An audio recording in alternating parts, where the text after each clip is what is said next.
संपूर्ण जगभर आज कोरोना महामारीने विळखा घातला आहे। मृत्यूचे आकडे दर सेकंदाला वाढतच आहे।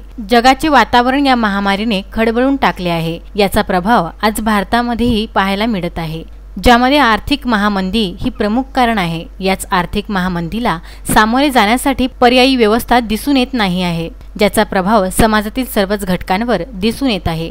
याआधी अस्मानी संकट, नंतर सुलतानी संकट अशी अनेक आव्हाने समाजासमोर आली आहेत। परिणामी समाजामध्ये मानसिक रोगांना बळी पडण्याचे प्रमाण वाढले आहे।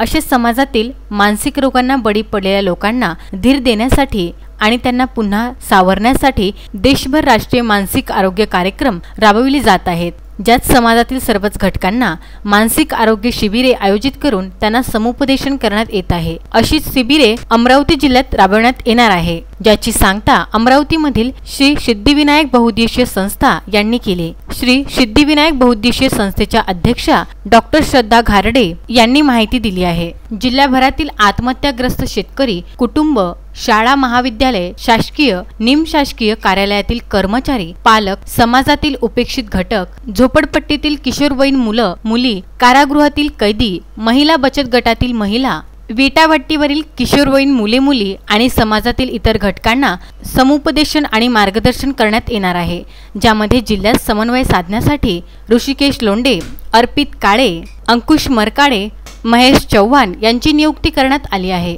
उत्तम ब्राह्मणवाडे, विदर्भ न्यूज, अमरावती।